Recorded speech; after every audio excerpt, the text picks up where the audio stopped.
No. Okay, now we're live. Good to go. All right, guys, welcome back. Thanks for tuning in. I told you I was going to do another live stream this week, and I'm excited about this one because this came out of nowhere. So with us tonight is one of RSBN's greatest correspondents, Lilith. She also has her own Instagram platform. That's where her platform is. That's where you can follow her. She's going to tell you all about it.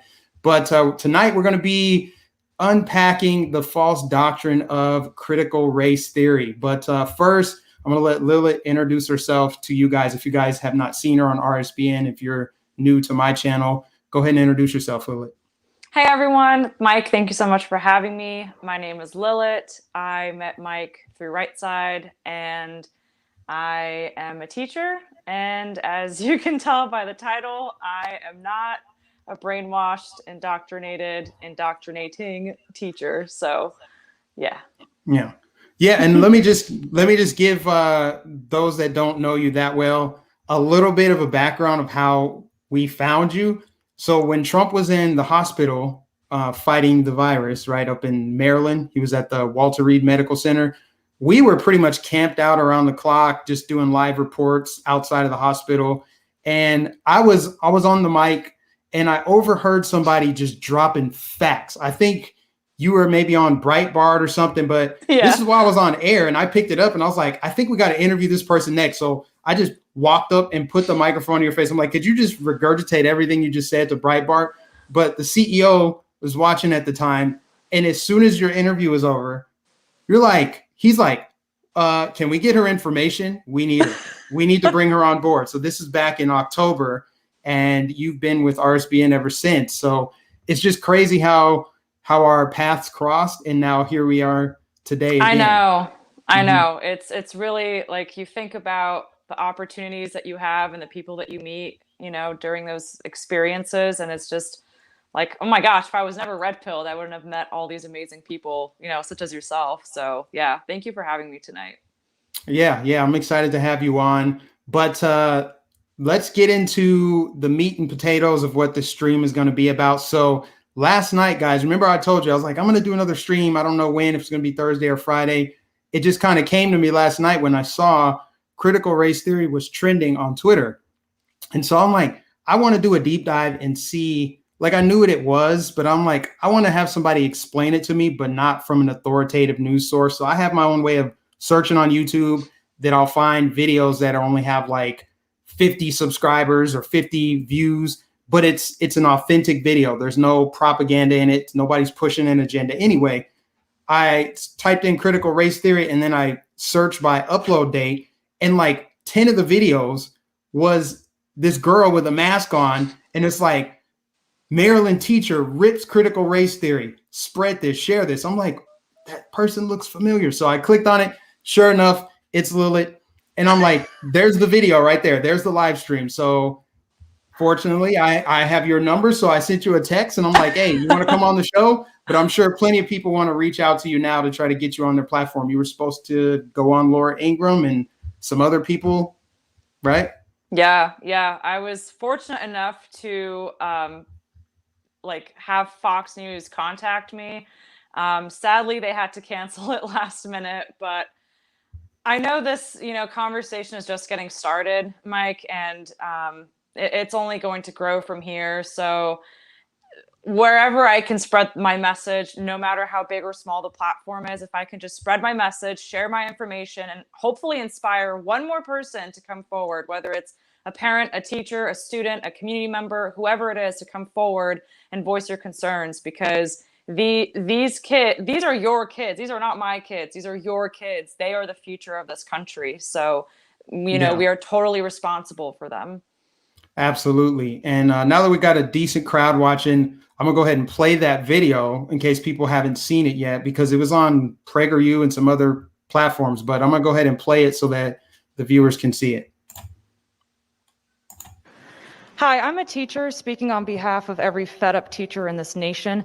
This school district continues to show up on national news, and it is absolutely embarrassing to see what once used to be the nation's leading school district has desecrated to. This school district is upon almost every single school district in the nation that continues to force teachers through mandatory training where we are told to examine our whiteness, white privilege, white supremacy, microaggressions upon every other thing that is absolutely stupid and racist. Now, the same school district wants to threaten to fire teachers who do not agree with a critical race theory. You are the face of privilege. You do not speak for us if you do not work with us. If you keep up this racist insanity, you will have successfully stripped us of every ounce of love of teaching. And so far, you have succeeded in doing that. Keep this up and you will lose all of your teachers at the same rate that you have been losing these incredible families who some of you fall asleep when they're trying to get your attention. God bless. Woo. Oh boy. That never fails. Every time I'm like, I set it up so it wouldn't autoplay. That's actually a really cringe video that I was watching to get research for this. But anyway, that you speak with so much passion and conviction, and you say it in a way that it really hits the way that I think you want it to hit, because people are tuned in. Like when you and I did rallies together, people were just locked in. Now, walk us through what was going through your head before you delivered that 1 minute just truth bomb. So to fix earlier what you said, so nobody calls you fake news, it's Virginia, not Maryland, but it's okay. I totally. Oh yeah. Same thing. Yeah. It shows you what I know about that area. No, you're totally fine. So I kind of had bullet points of what I wanted to say, and I knew I wanted to specifically focus on CRT and the fact that they are indoctrinating these kids. Loudoun County Public Schools has been on national news. This is like the 4th time that we are on news, and I'll tell you what we're on the news currently for. And this is not the district that I specifically work for. It's a neighboring district, but I needed my message to be heard. I was like, they're having school board meetings in person. So I want them to see me. I want them to hear from another educator who is speaking up on behalf of other teachers who are too afraid to come forward, that we do not all agree with you. We're not all going to put up with this nonsense. This school district spent $500,000 on critical race theory training, and they just signed a contract to renew another $500,000 of our taxpayer money to have our kids brainwashed, indoctrinated to hate this country, to hate themselves for their skin color, to hate each other for their skin color, to grow up thinking that this country was built on racism and that everybody is inherently racist, and to just to hate one another and to hate themselves and to hate every American principle. So how can I not speak out? It cannot get any worse. And I just went there with the conviction that I know that their minds are set and they're not going to sit there and be like, oh yeah, she has a point. You know what? You're right. Let's undo everything we've done. My message was for the people watching and for the people listening, because I know that they're watching. I know that they're listening. I know that school board was listening because my mask was below my nose, and usually they rat you out when your mask is below your nose. And they didn't, because they were like, oh, who is this person? She's not reading off a piece of paper. She's not stumbling. She's clearly very moved in her words. And so I don't know if I can just inspire one living person to come forward and speak up, I have done my job. Yeah. And not many people can, do that without fumbling over their words or getting nervous, or the delivery doesn't come across the way that they wanted it to. But it seemed like you had that all prepared in your head, but I know you didn't. I know that just was the heat of the moment. That was just insane. So what I found from my research of critical race theory is it's based on 4 principles. And you can obviously chime in since you're in the academic world, if it's being broken down to that level, or if they're just introducing elementary kids to that, and then as they get older and they get to high school, they expand it, kind of like how you go through, addition, subtraction, and division. But the 4 principles are, the first one is that racism is omnipresent, right? Like they start from the basis of the 1619 Project, which Correct. That's how they ground it. That's how they conflate everything that America stands for with racism, because they start the clock when slaves came here from Africa, but America wasn't founded until 1776. Mm-hmm. So that's what they use to base that on, is it's been racist from its very founding. So everything about it is wrong. And therefore, we're going to repackage this Marxism to go after cultural institutions and ultimately take it down. But the idea that racism is omnipresent, right? Standardized testing is racist. Math is racist. Time is racist. But the second one, convergence theory, right? Meaning that white people specifically, because that's who they target, white people are incurably racist. Mm-hmm. They just uphold this system because it is permeated in every aspect of their life. So doesn't matter if they're aware of it or not, they're upholding a system because they benefit from it. So mm-hmm. their existence depends on the United States, right? And then the third one, which is really important, I think, for their movement, is they have to reject any neutralizing principles, meaning Martin Luther King saying you shouldn't judge people by the content or by the color of their skin, but rather the content of their character, or the Constitution, which came in 1787, I think. It was after 1776, 1787, something like that. Anyway, the Constitution said, or the Bill of Rights, rather, they're like, all men are created equal. Okay. They don't want the neutralizing principles. They don't want anybody that will question them with data or facts, which is the fourth principle. Objective truths are socially constructed. That's what they push, right?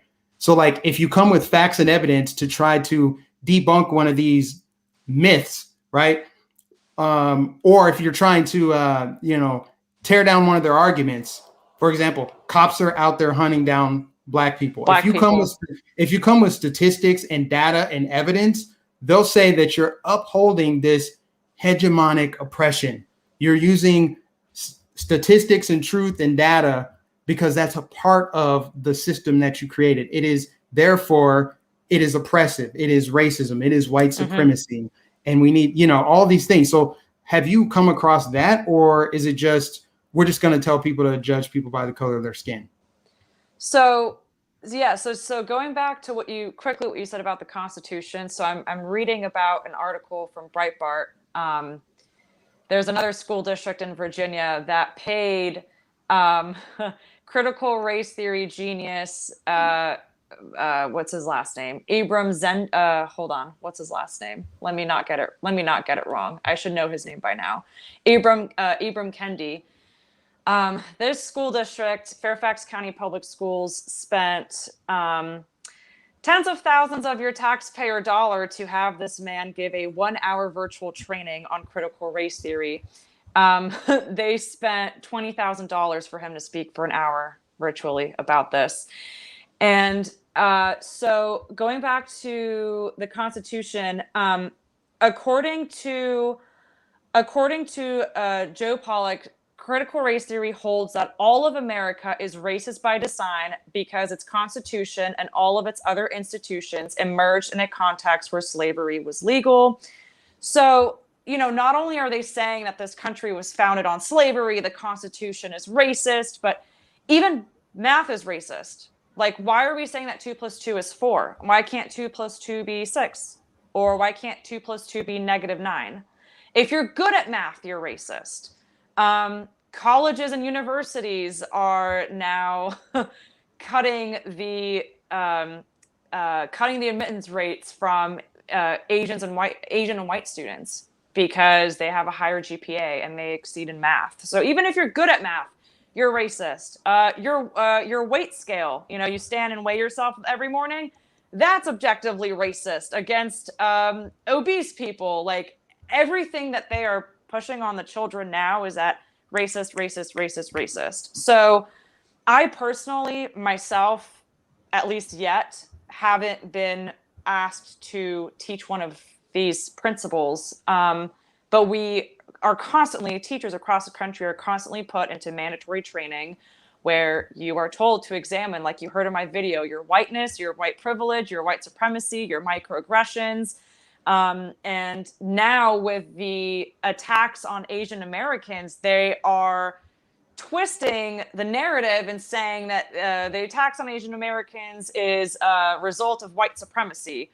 Well, we know that's not right. The attacks that happened on January 6th, every single school district across the country sent out a mass email to their community that we were grieving with you, and this was an attack on democracy by white supremacists. If your child needs any counseling, please feel free to read. Hold on a second. How many dozens of kids committed suicide this past year when we've been in lockdown? Where were your counselors? Where was your mental health? Where were your mental health experts? Where was your expertise? Where were your statements and your grand theatrical words when our kids are still inflicting self-harm by cutting, by doing drugs, by, things that I'm too just unfortunately like too hurt to even say on camera, but our kids are in pain. Our kids can't read. Our kids can't write. Our kids have zero critical thinking skills. Our kids don't even know what they want to be when they grow up. Oh, but you're racist. We'll teach you that. And we'll hire somebody for $20,000 to come teach the teachers to check their microaggressions. Because, Mike, the way it works is they want to brainwash us first before we brainwash your children. They want to indoctrinate the teachers first before we indoctrinate your children. Yeah, and for teachers, it's re-education, right? Because they're basically trying to get you to unlearn all of the objective truths that you knew to be true that just are absolute truths. They want you to unlearn that and then embrace this new doctrine, this new ideology, which again, we have to call it by its name. We have to identify what it is. This is Marxism. This is modern day neo-Marxism. The reason why Marxism failed before is because Western culture was so powerful that they didn't care about the stupid proletariat bourgeoisie thing. So they went back to the drawing boards and they said, we have to attack the culture. Because after the Bolshevik revolution, it didn't work anywhere else. Didn't work here, didn't work in Australia, didn't work in the Western world. So they went back to the drawing boards and then they're like, let's go after the institutional pillars. And some of the Soviet defectors actually talked about this. You have to demoralize the youth. You have to start, because they say it takes like 20 years to completely destroy a nation. You subvert it from within. We're never going to be taken over militarily. Well, maybe now with Biden. But before that, nobody was going to take over the United States militarily. It would have to come from within, a subversion, a controlled demolition. That's what we're witnessing happen in real time. And it's got to be crazy for you as a teacher, because it hasn't been that long since this has been rolled out, and they're just emboldened now. So they're rolling it out more aggressively. This is all just an aggressive blitz of propaganda, of brainwashing, of indoctrination, and they're targeting the most vulnerable of our population, the youth. Absolutely. You took the words out my mouth, Mike, because when people ask me, why is this happening, or how long has this happening for, I say, it's been happening for decades, since at least the 60s. This has been happening for decades, but parents just were not aware of the circumstances. You're paying your taxes, you expect the school system to take care of, your child, and you just have full faith that they're teaching them how to read, how to write, how to solve equations, how to think for themselves, how to research and things of that nature. But our kids are the most vulnerable population, and they're they're easily moldable, right? And I'm not saying that they can't necessarily think for themselves when they reach a certain age, but they are children at the end of the day. They look up to us for direction. They look up to us for example. And, if they can capture your kids now, if they can brainwash your children as young as 3, 4, 5 years old, if they can manipulate your kids at this early age, they have already affected our future. Because guess what? These kids today who are being brainwashed through CRT, through burn, loot, and murder, through Antifa, and all these other disgusting things, these children are going to be your and my future judges, lawyers, district attorneys, local elected officials. They're going to be the school board members, board of supervisors. They're going to be our future teachers. They're going to be the vice president. They're going to be the president. So for them, it works now.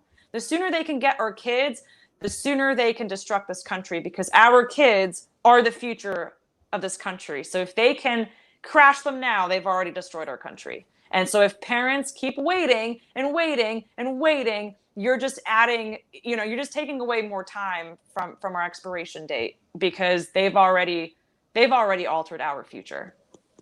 Yeah. Let me give a shout out really quick to Charles Turner. Thank you for the super chat, man. I appreciate you so much. Charles says, neutralizing principles like MLK Jr.'s belief are the real truths. We will not be conquered and divided. See, that's pretty much what it is right now, is they're teaching kids to discern truth in a new way. Like, there's not the truth, there's your truth. There are several different truths, right? But it's like, no, we have to have some kind of objective basis of reality that we all agree upon, because that's what it is. Like, and what they've done is they've taken things that we all used to agree on and divided us on it. They could divide us on something that's like, you would think is so obvious, like everybody should agree, like you shouldn't hurt a dog, but they could find a way to politicize that, drive a wedge between people, and it's how their divide and conquer strategy works. And I think that the way that they're targeting kids, here's what I think. It seems to me like it's the trifecta of child abuse, because first of all, they're going to school right now. They have to cover their faces, and they're sitting in these plexiglass boxes. I don't know how it is in Virginia where you teach. Kids in cages. Kids in cages. They're isolated. What's that doing to their psychological health? You got them afraid of germs, scared to be around their classmates. They don't get to interact. How much of being in school is the social aspects? A big portion of your education isn't what happens in the classroom. It's what happens outside of the classroom. It's making friends and bonding and understanding the world around you, meeting these people that you say you want them to accept, right? Asians and Black people and Indian kids, everybody's covering their face. So you got that aspect of it. Then you've got this confusion coming from the critical race theory garbage that they're pushing on kids. So they're being confused. They're being told to literally judge people based on the color of their skin. Kids are being taught that their skin color is the most important thing about them. And depending on the tone of their skin, it's like, hey, you're never going to make it because you're living in this oppressive white world. Or if you're white, they're like, hey, you are born an evil person. You are wrong because of the way God made you. And then lastly, and obviously most disturbing, is they're confusing kids with gender bending, transitioning, that kind of stuff. I know that they've been controlling academia for decades, but I'm old enough to remember the American flag in my classroom, the Pledge of Allegiance, never talking about race. We talked about DARE, drug abuse resistance education. I'm sure they probably still do that, but that was like a big thing. Yeah. Other than that, we did recess. We learned about other stuff. Civics, geography. Now it's like, let's intertwine some woke ideology in there. So covering their faces, confusing them with their gender, say, hey, you can transition if you want. And then telling them that they got to judge people by the color of their skin. It's so sick that I can't even really put it into words any further than this. No, you can't, and you shouldn't try, because just when you think you've heard enough, let me tell you that a lot of schools across this country have been segregating faculty meetings by race. I don't know if you saw just the other day, I believe it was a university in New York City. I hope I got that right. They segregated graduation ceremonies based on race. So we're going back in time. I mean, it's like you're watching everything just go back, and they're teaching in schools about abortion, abortion clinics, how to go through the process and how to go through hormone treatment and how to keep this information a secret from your parents, that you can transition at any time. You can, your gender can change by day or by year or by minute or by second. I mean, these kids are not learning Jack Black that is going to help them become a civilized person in society. These kids are going to end up contributing nothing to society. This generation is going to require so much therapy. I'm calling it right now. I'm calling it right now. This generation of kids, they are, excuse me, they need help. They need help. They really do. And I try to be as solution oriented as I can. I feel like sometimes the problems are just so big, so complex, and so deeply rooted that you feel overwhelmed. Like, what actually can we do?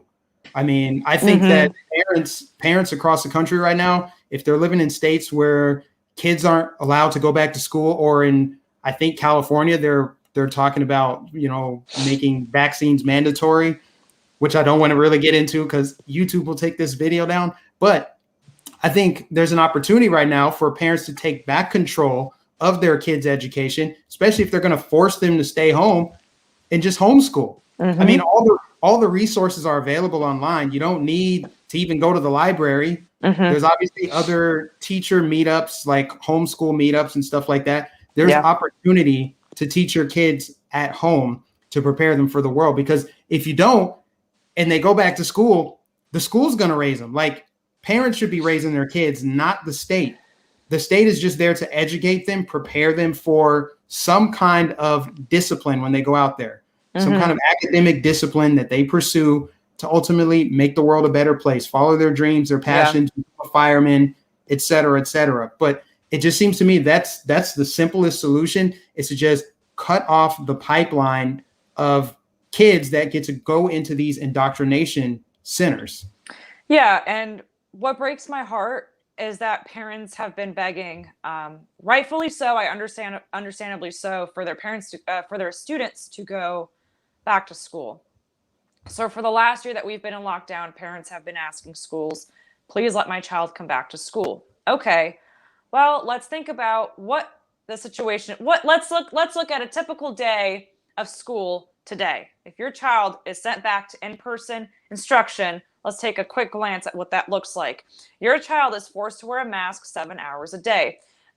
They are social distance at least 6 feet. They are surrounded by plexiglass, kids in cages. School resource officers are being defunded across this nation. In many schools, they have been completely replaced by school counselors.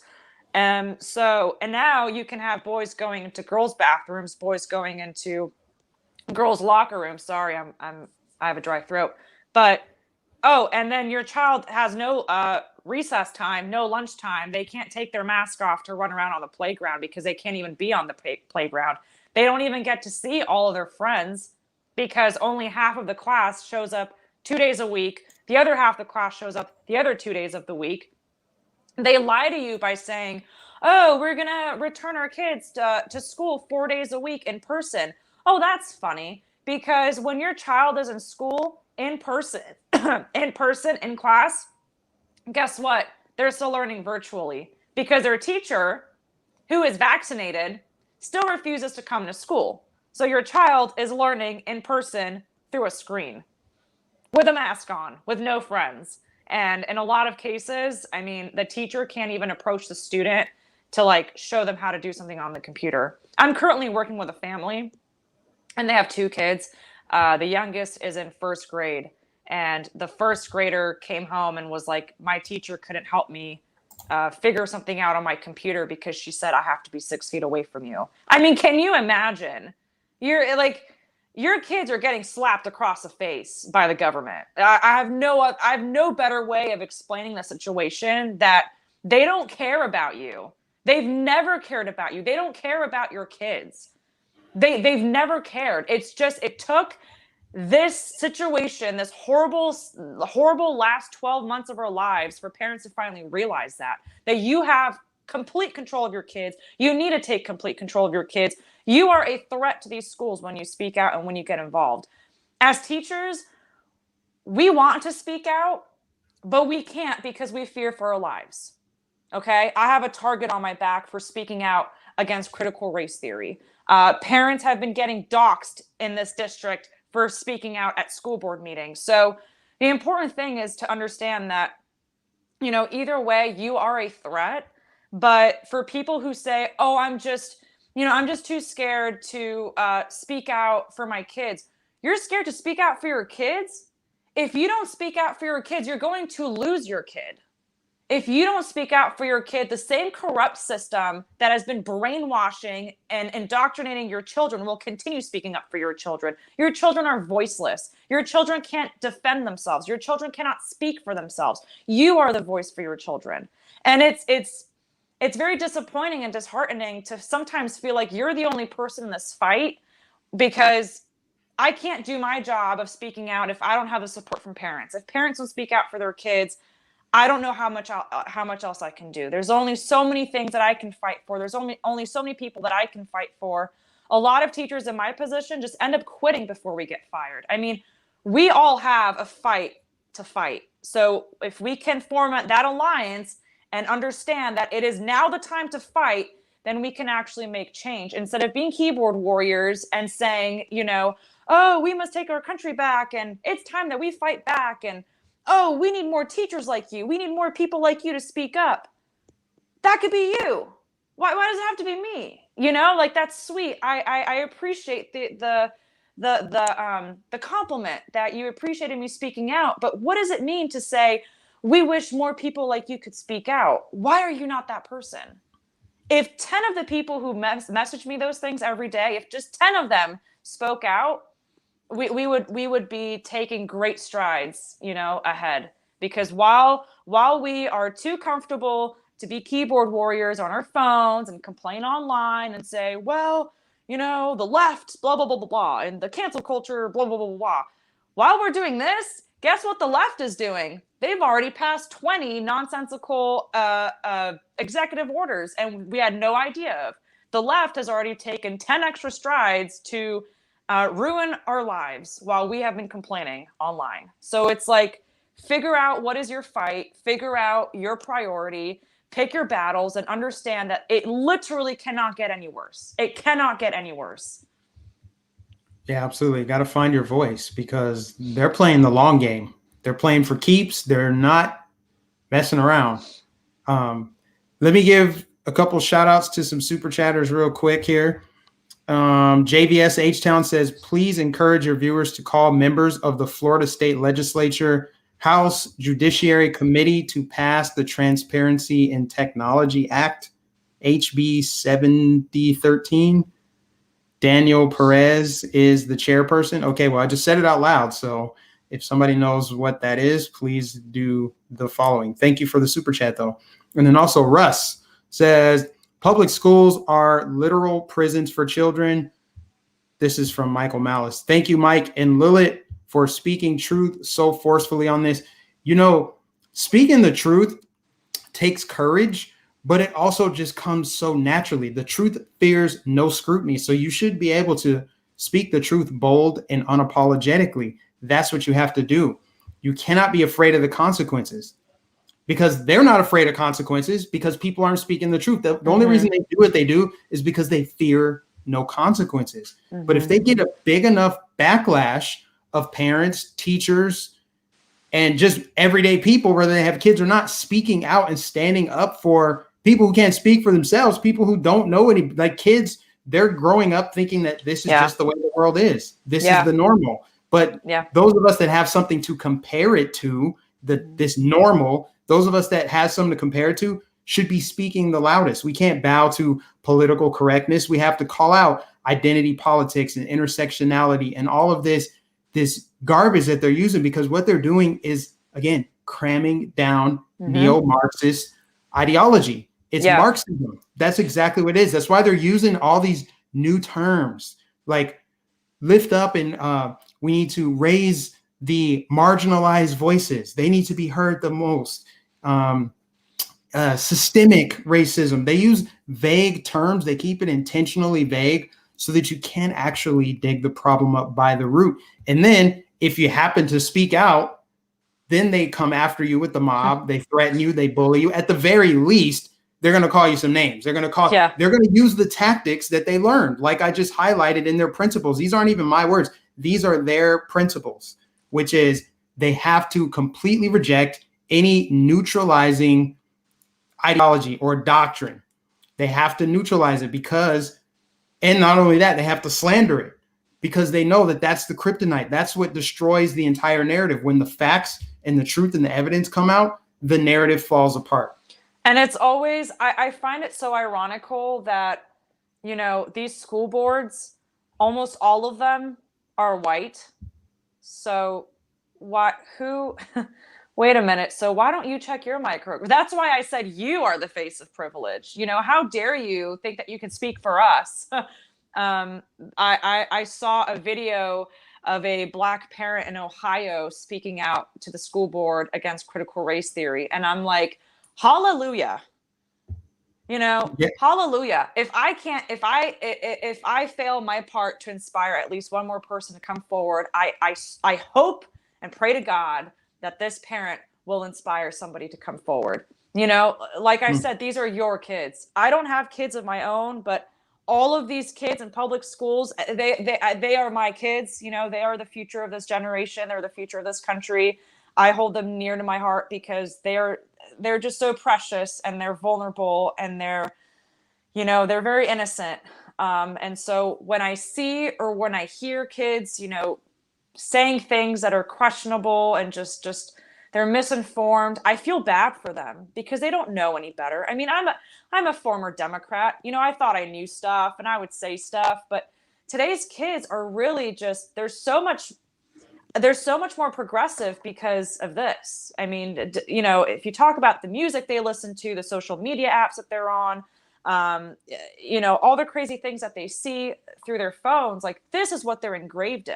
So not only have we taken an entire year of a somewhat education away from them, now they're spending more time on this. Now they're spending more time being brainwashed by, you know, Cardi B and people of the like. So it's heartbreaking. But the other thing I wanted to say was, and I know I'm smiling, it's just, like I said, it literally cannot get any worse.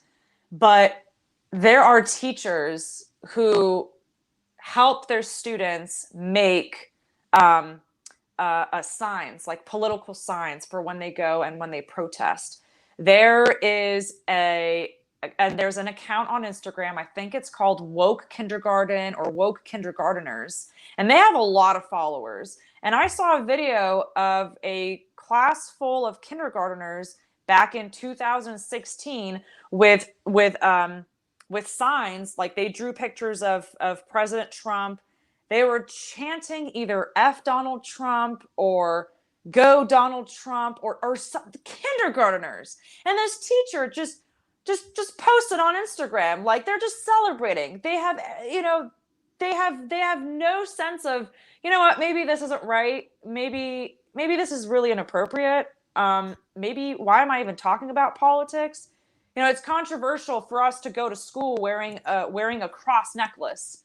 But here we have drag queen story hours at school. We're talking about abortion. We're allowing boys to go into the girls' locker rooms. We're talking about Donald Trump being, you know, the worst evil person ever. We're talking about January 6th was the darkest day in history. It was an insurrection, white supremacy, and Nazis and all this stuff. And you're like, holy moly, like, why am I sending my kid to school? And on top of that, the mask situation, but then now schools have barcodes. You understand, like schools have barcodes where you have to scan a barcode to track yourself. You know, you have to fill out a questionnaire every day that you're not sick. And, you know, what was your temperature? They have a gun pointed to their forehead every morning to check their temperature. Like this is all psychologically tormenting our kids. Like I refuse to have anybody point that stupid gun on my forehead, but to have that done on your child, I don't know. I know parents are trying their hardest. They're trying their best with what they can do. But please, if you have the resources, you know, you're spending thousands of dollars on stupid things like technology and games and Netflix. Take that money and invest in homeschooling. Take that money and invest in private school. You know, hire some tutors. You know, take your kids into your own hands. It's worth it. I promise you. I know it's hard. And I know it's just a sacrifice, but that's like I said before, it's, what are you willing to fight for? It's a sacrifice that you have to be willing to make. I agree totally. You have to take your kid's future in your hands. You cannot and you should not rely on the state. You should not rely on the state. You should not leave your child's destiny in the hands of school boards, teachers unions. It's pretty much run like some kind of cartel, the way that they run things. And of course, they're in the beds with the politicians. Yeah. So there's all kind of corruption and bureaucracy there at play. It's business. I mean, it's so clear. It's business. And what's even worse is they're not even starting with like kindergarten on up. They're starting before they even get to kindergarten. Instead of kids learning the ABCs, they're learning the GAYBCs. Correct. There's books like Anti-Racist Baby. A is for Activists. Like why are they polluting the innocence of their own children? There's people who they have that kind of control over their kids and they're, teaching them stuff, but they're getting these woke books. And I don't know what's worse, the parent that buys the woke book or the person who authored the woke book. Who's worse? I mean, there's plenty of blame to go around, but the parents introducing their toddlers to these terms, the GAYBCs makes me sick. It's disgusting. Kids don't need to learn that right now. It's awful. And I think the reason why we are where we are is because parents are brainwashed. The reason why we are where we are is because parents themselves think that they are doing themselves a service and their children a service by brainwashing them. The parents are so far up delusion that they literally honestly think that they are helping their child by exposing them to this stuff. I mean, if you decide to talk to your children about transgenderism and abortion and sex ed and all that stuff, there's a time and an age to do that, but for crying out loud, not when they're 5. Not when they're struggling to walk, not when they're struggling to figure out how to spell their name, not when they're struggling to figure out, what's 1 + 1. Like it's not appropriate. Your kid can't think for themselves, but you're the first one in line to, take them to get the vaccine. You're the first one in line to take them to get their hormone blockers. It's just, it's asinine, but we are where we are because the parents are brainwashed. And that's what I meant earlier when I said, they're putting us teachers through all this mandatory training because they want to brainwash us before we can brainwash your kids. Yeah. We could go on and on and on and on about this. I know. But I know it's so we got to change the subject at this point so we can so our blood pressure can come down and we can just woo-saw a little bit. I don't know if you saw the vegan teacher video. If you didn't, I'm going to send it to you. I should have sent it to you before so you could react on air. We're not going to play it again. It's just really bad. It's really bad. But that was funny. I just wanted to mention that before we move on. So another story that came out today, or maybe it was yesterday, it's been brewing, is Vladimir Putin has challenged Joe Biden, the most popular president in United States history, to a debate on air. Do you think Joe Biden's going to accept? Hell no. Come on, man. You know the thing. You know the thing. Thing. And he said President Harris today. So who didn't see that coming? I know. I mean, and that's only like the 5th time that he's had that little Freudian slip. I mean, when are people going to put it together? Then there's also the controversial video. I don't know if you saw where it looks like they use green screen or the microphone situation. Yeah, digitally altered him. Do you think that was really digitally altered? I don't know. Yeah, no. I think maybe the angle was weird or like, I don't know. I don't know. There's just so much fake news out there. It really hurts your head when people are like, oh, that's not Biden. Biden is a clone or that's a hologram. And I'm like, guys, I know we're still in denial that, we don't have President Trump, but like. Yeah, I know exactly what you mean. It's just overwhelming. Yeah. We can't get sucked down these rabbit holes of because they're very tempting. Sometimes you want to believe the conspiracy theory, but then you have to like actually use some real discernment. Like, it's not helping us. Like it's really not helping us. Yeah. Whether or not the video is faked, it doesn't change what we already know. It would just be another lie. And it's really only to keep the people who are asleep. It's just to lull them to sleep and just keep them right where they are. That's why the news is kind of like, they're showering this man with just flowery coverage. And it's because they want people to go back to sleep. Like, all right, we got Orange Man out of here. You don't need to focus on politics anymore. We got this covered. Yeah. It's because they don't want people to actually see what everyone else who's paying attention can see about this man. What are gas prices like in your area? Oh my gosh, gas prices. So pre-communism, average gas price per gallon was about $2.20, $2.25. And then within a month, actually less than a month, they went up to $2.80. And so when people are like, hey, let's go to DC or let's do this, let's do that, I'm like, nope. Let's just talk over the phone. Like, I'm not going to pay $3 per gallon to come see you. Like, I have to be stingy now, because you don't know where that number is going to end up going. It's scary. Yeah. One more shout out to Charles. Charles said, kudos to Governor DeSantis for banning CRT from schools. Hopefully more governors follow suit. Everyone speak up against this garbage. I gotta say something about our governor. We got it made down here in Florida. We had no idea just how good he was gonna be, because honestly, if we're being for real here, and maybe he would even admit this, Trump had to, give him a shot in the arm to get his campaign really going. He almost lost to Andrew Gillum. We're grateful that he won. We didn't know. Was it by like 0.5? 0.5%? Yeah, it was. Yeah, they actually had to do a recount. But he still won by I want to say 20,000 votes or something like that. It was a very slim margin.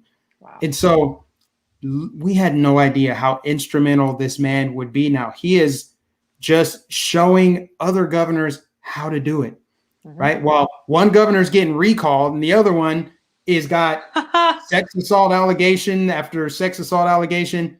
He's down here drinking beers at Bike Week, smacking down the media, exposing critical race theory, overturning fines in places like Miami and Dade. Because the one thing that I feel like he could have done better is is that a train? I hear a train. Yeah. Okay. Yeah. One thing he could have done better, I think, is implement his COVID plan statewide, saying this is the law of the land in Florida, instead of leaving it to the counties and cities. True. Because what that did was, I get his principled hands-off approach, but now it basically created little pockets of tyranny in the state where he has to go back and reverse it. So they can no longer fine people for not wearing a mask or fine businesses in places like Miami and Tampa and Orlando, because they're all run by Democrats. We all know this, right? Yeah. So that would be the only thing from the beginning, but he's just doing such an incredible job. And as much as I want him to be reelected governor, maybe he does need to be on the ballot in 2024, either as a running mate or as the man himself. I mean, we don't know. It remains to be seen. We got plenty of work to do between now and then. I mean, obviously, we've got to shore up our elections. I think the biggest thing is the mail-in ballots. But, I just think that the way that he's governing our state is a great example. And the fact that the media is starting to do a 180 on the coverage, you're like, actually, we can't ignore this anymore. Florida's doing great. And it shows. Because you contrast that with Gavin Newsom over there blaming QAnon for getting recalled, and then Cuomo over there with his nursing home scandals and all these sex assault or sexual harassment allegations. It's great. It's a thing of beauty to see in a time where there's not much to be celebrating, really. Yeah, I'm stuck with blackface governor. You got Northam. It's kind of crazy. The Democrat privilege, right? Like I talked about it on my live stream yesterday. I said, if you are a Democrat, you can dress in blackface twice, say that you did it because of Michael Jackson or whatever reason, issue a fake apology only because you got caught, not because you're actually sorry, and then refuse to step down and then continue calling other people racist. And then people will just sweep it under the rug. Ralph Northam will probably run for re-election. I hate to say it. He might get reelected because people are just that delusional. And same with Cuomo. Yeah. Yeah. I mean, but, but also, well, we can't talk about it because, fascist YouTube, but like what's happened. Okay. Let's talk about California. They have over 2 million votes to recall their tyrannical governor. But then didn't he come out and say, okay, well, you're all going to have to vote by mail for the governor to replace me? It's like, well, that defeats the whole purpose. It's like it takes you back to base one. And I'm really curious to see how people, maybe if you guys can like leave a comment below, how do you feel about voting? I don't know how I feel. Like, I obviously want to vote, but I'm also afraid. I mean, I know like voting is better than not voting at all. I'm just curious how like people feel about, their local elections and things like that, because everyone's like, well, we'll just primary them all. And I'm like, right. Yeah. Okay. Yeah. Let me know how that goes. Yeah. Yeah. Wishful thinking. So put a 1 in the chat if you are going to vote in 2022 and put a 2 if you're not. That's the easiest way to have people vote. But it's like, you have to vote. And I've always wondered, like, is that machine going to change my vote? I mean, I'm sure they could if they wanted to. I wondered this years ago. Yeah. So it's like, those are two things that make me nervous: mail-in ballots and then machine counting. It needs to be counted by a human. I don't care if it takes all night. It needs to be counted by a human. And I think people from both sides of the aisle, liberal and conservative, need to be watching. It's so common sense. It'll just make your head spin. It's like, come on, bro. Like, just vote in person. Absentee ballots, you request it, not just send it out to everybody because science, just because reasons, we're going to send it to you. Okay, here we go. We got votes. Everybody said 1. Everybody. I don't see a single 2. But I know that after that day last year, at the end of last year, when some people did something in the beginning of November, that thing, people were like, we're not going to vote again. We're done. We're not going to do it. Mm-hmm. So maybe it's just they're prisoner of the moment because they're angry, But I'm seeing, I mean, it's promising to see people put the 1s in the chat, but clearly we know we have work to do. Yeah.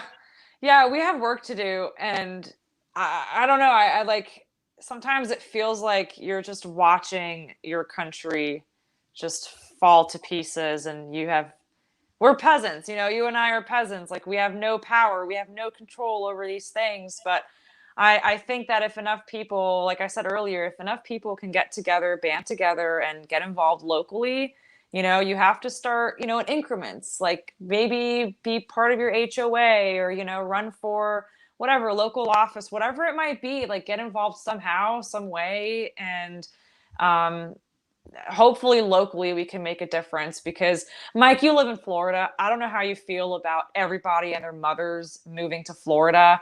I kind of, for like a split second, was on that train of, maybe I should go to Florida. My mental sanity, like I'm not gonna lie, like I either got super close to it or I hit rock bottom. I let myself go for a long time. And living in Virginia, seeing people with their stupid 2-face diapers on their face and all that crap, it just like sucked the life out of me. But I was like, who is to say that if I move to Florida now, that in 4 years, Florida is going to be what Florida is now? Who is to say that, everyone's like so quick to like run to their safe space. Everyone's running to Florida, and then people will DM me like, well, they need you to fight in Virginia. You need to stay, you should stay and fight. And it's like, who are you to tell? What are you doing? That's not fair.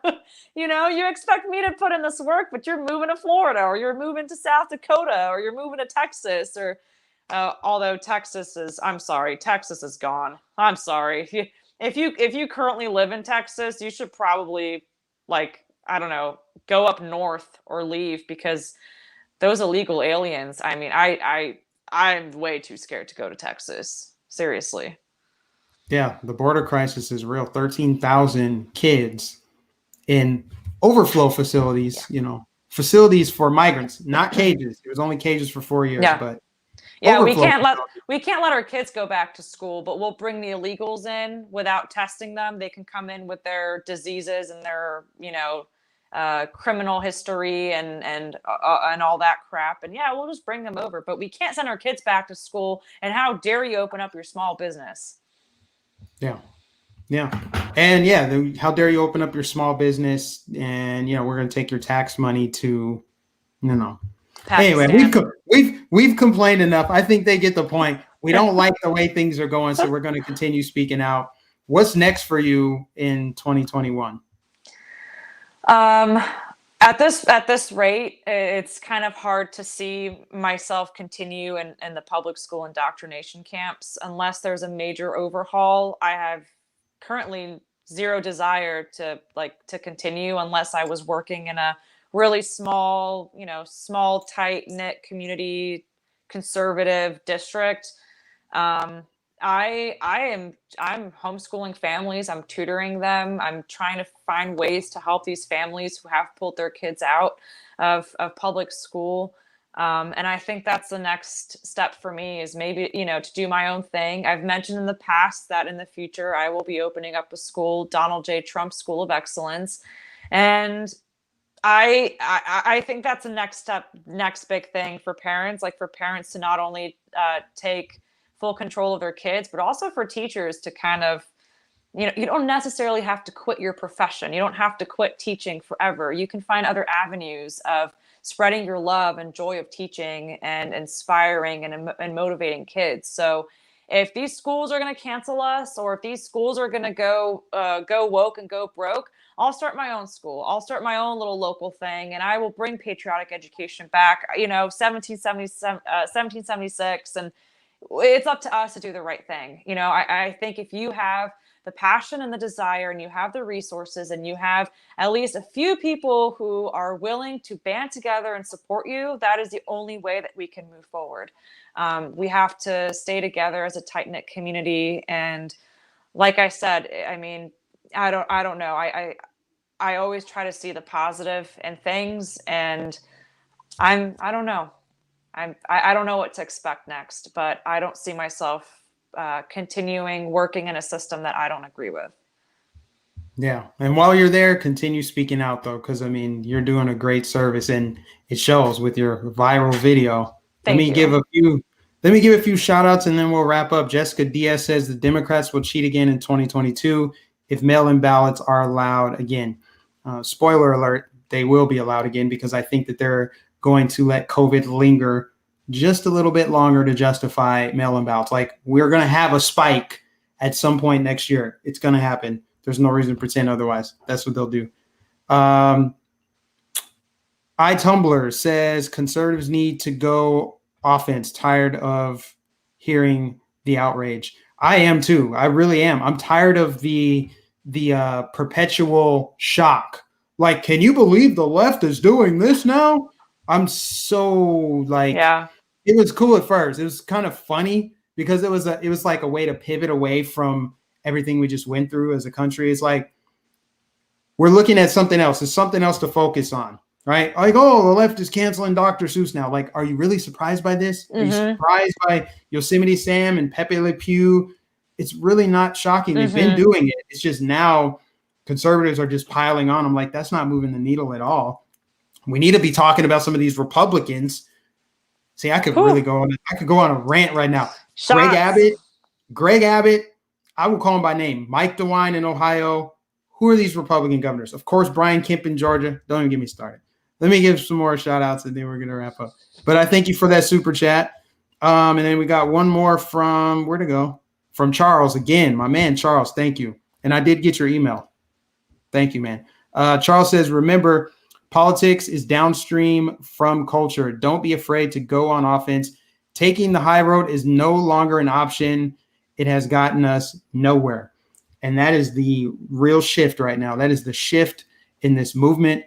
As people are more outspoken, there's more people like you, people like me, Candace Owens, Marjorie Taylor Greene, Ron DeSantis, people that are liberty minded, like Christy, you know, it's the future looks bright, at least in the conservative movement, but there are some rifts that we're going to be dealing with that, again, that could be a whole nother video itself, but we're going to go ahead and wrap at this point, guys. Appreciate you tuning in. Once more, tell them where they can find you, Lily. I know you got the Teachers for Trump, but just blast out all your social media. Yeah, I'm on Instagram, Teachers for Trump, and you can also find me on Gab in case they zuck me off of Instagram, because I'm always exposing the public school system. But I'm mainly on Instagram, Teachers for Trump. And if you're a parent watching, or you're a teacher, or you're a student, like, please feel free to send me information about your school. If there's any advice that you need, or any help that you need, or whatever it is that you want to expose to me, feel free and send it to me. Awesome. Well, appreciate everybody for tuning in. God bless you. Make sure you hit the like button, subscribe if you're new. Find Teachers for Trump on Instagram. Find me on Telegram at real Mike Nificent. And I'll catch you guys in the next stream.